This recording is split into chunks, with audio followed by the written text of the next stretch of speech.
บันสวนเนี่ยนะก็ได้สาวสวรรค์ได้พบโพบรรดาเพื่อนเวียดนามยังคอยสุขอยู่ซาสบายบ้างคู่สุคนบ่นอตั้งแต่ข้าวก่อนคุณเคยได้ห่วมคุ้มครองต่อสู่พุ่งมวลมากผู้หุกหานเมืองบ้านเอาแล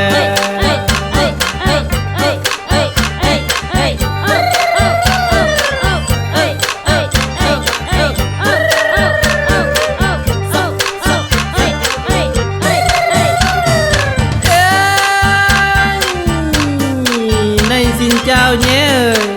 các bạn Việt Nam các bạn từ Việt Nam đến các bạn có khỏe không đã từ lâu bạn ơi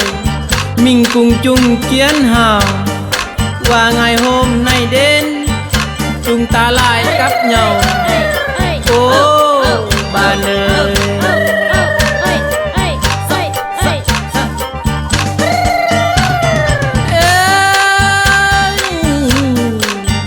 คิดใส่ข่าวแต่กี้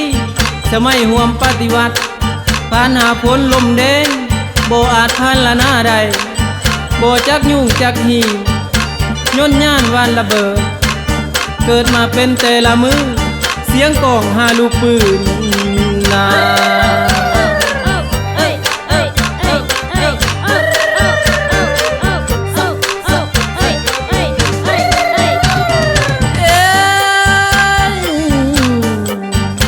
ข้าวเม็ดฮักพักเซนโนก็บีแบ่งกันกินบินผัวยามเจ็บเป็นโบเคยวางทิมเลือดน้ำตาไหลหงลิ้นลงแผ่นดินแม่เลขเอาเอกราชไว้สิทธิ์ให้เผ่าภาษาเฮานา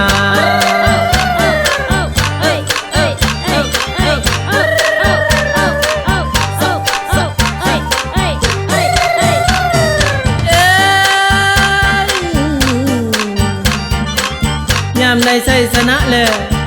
เฮาก็ห่างกันไกลกับถิ่นฐานไผมันสร้างแป้งเมืองบาคันบ่ตายจึงมาพอ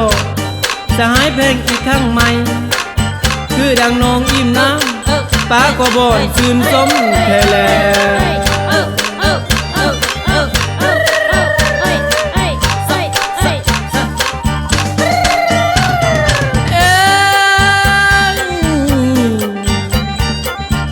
ยามได้พบเพื่อนแก่สุดที่ตื่นตันใจน้ำตาไหลด้วยความสุขกอดคอกันให้มาหาใส่ยันมาได้มีสองเฮาประกอบส่วนเดี๋ยวนี้อยู่ทางสางเมืองบ้านให้หุ่งเฮือง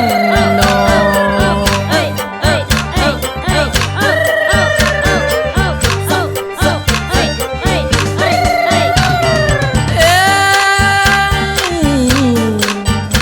เวลามีหนึ่งครั้ง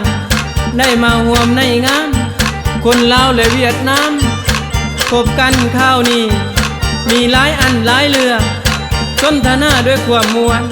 ได้กินข้าวห่วมผ้าได้กินป่าห่วมถ้วยฟ้อนลำวงแอนยอดหัวยิ้มเข้าใส่กันนา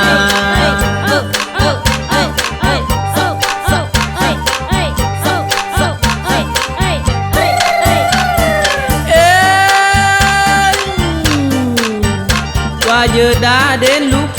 tôi xin nói lời chào chúc các bạn mạnh khỏe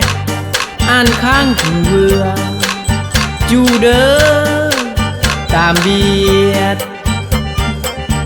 hẹn gặp lại đỡ bạn Việt Nam ơi